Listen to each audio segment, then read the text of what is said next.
Bueno, vamos a mirar el concepto de lo que es un espacio vectorial.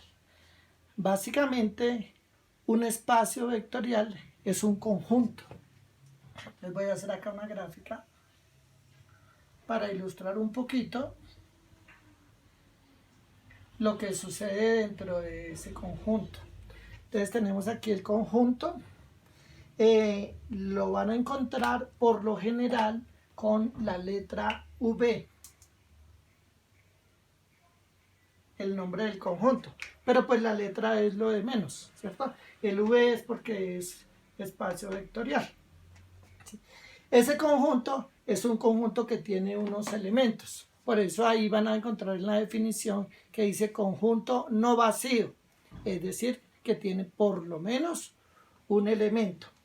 Voy a colocar aquí algunos elementos, aquí con el marcador azul, los voy a representar aquí con la letra X, aquí voy a colocar otro elemento con la letra Y, por acá un elemento con la letra Z, por acá voy a colocar un elemento con la letra W. Esos serían los elementos del espacio vectorial. Si este conjunto vamos a determinar luego, según las condiciones que hay que mirar, este conjunto llega a ser un espacio vectorial, estos elementos se llamarían vectores. Pero, primera aclaración, estos elementos que se llaman vectores, no necesariamente porque llevan ese nombre, son los vectores que tradicionalmente hemos trabajado en el curso. Ejemplo, esto pueden ser matrices. Entonces este X puede ser una matriz de 2 por 2, Y matriz de 2 por 2. Entonces un conjunto formado por matrices de 2 por 2. Estos elementos también pueden ser funciones, como en el cálculo. Entonces X puede ser una función, Y una función, Z una función, W una función. También podría ser polinomios. Entonces un polinomio de grado 2, un polinomio de grado 2, polinomio de grado 2, polinomio de grado 2. Sino que por ser el conjunto, un espacio vectorial, reciben ese nombre de vectores. Entonces ahí hay como la primera confusión, y es que uno siempre tiende a pensar que estos elementos son los que tradicionalmente son los vectores en R2 o en R3 que tienen la I, la J, la K y sus componentes. ¿Sí? Aunque hay espacios vectoriales como R2, que es el plano cartesiano, como R3, que es el espacio tridimensional. Bueno,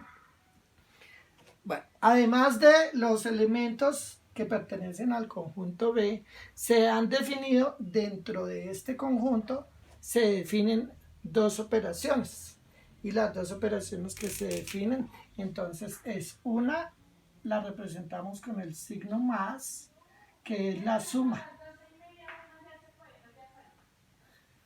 Y la otra es el producto escalar, producto por un escalar.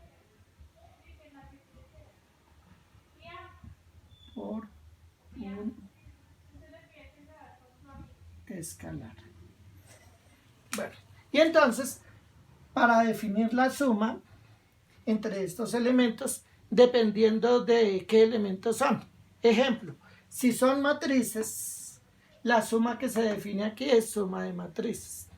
Si estos son vectores en R2, la suma que se define es la suma que definimos en R2. Si vamos a suponer que estos son funciones, entonces la suma que se define acá es la suma de funciones. Entonces, repito, dependiendo de los elementos del conjunto, entonces así mismo se define la suma. Entonces, no siempre la suma será con la misma definición, porque pues cambia de acuerdo a los elementos. ¿Listo? De la misma manera, entonces el producto por escalar. ¿Cómo puedo multiplicar yo un elemento de estos por un escalar? Bueno, y acá hacemos referencia con el escalar. El escalar del que habla acá es un número real. Entonces, cuando yo vaya a definir aquí el producto por un escalar, lo que yo voy a hacer es lo siguiente. Si esto es una matriz de 2 por 2, entonces, ¿cómo puedo multiplicar una matriz de 2 por 2 por un número real? Si esto es una función, entonces, ¿cómo se multiplica una función por un número real? Si esto es un polinomio de grado 3, ¿Cómo multiplico un polinomio por un número real? ¿Sí? Entonces, eso serían. Entonces, dos operaciones. Suma y producto por escalar. Bueno, ¿cómo defino yo que este espacio o este conjunto con unos elementos y con estas dos operaciones es un espacio vectorial?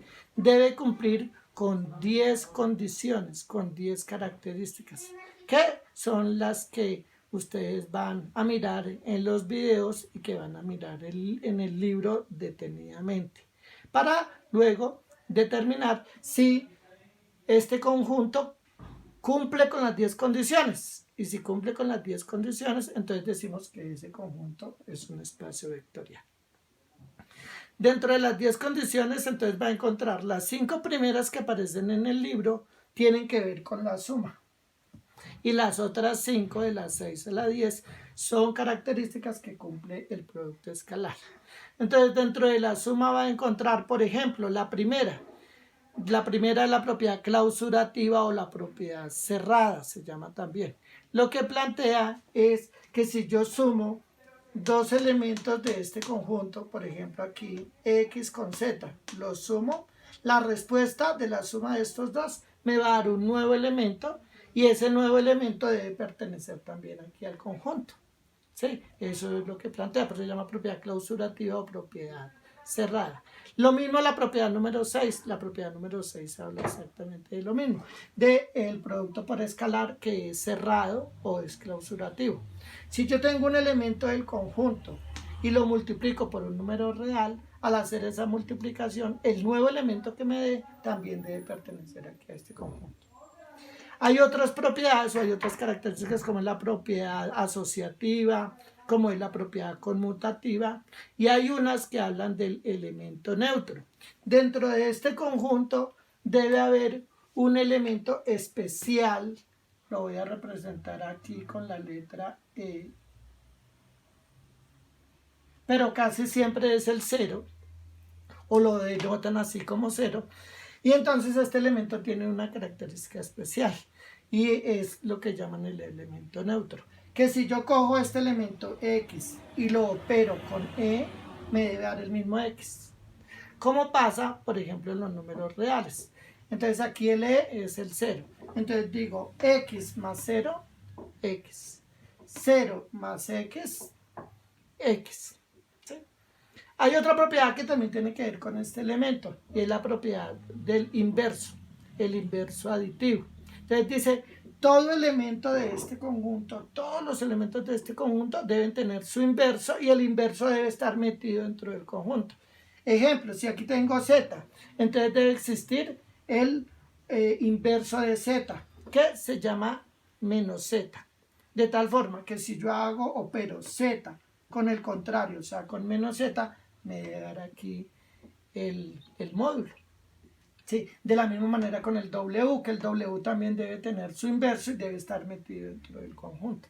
Y que si yo opero el con el inverso, me debe dar el inverso. ¿Listo?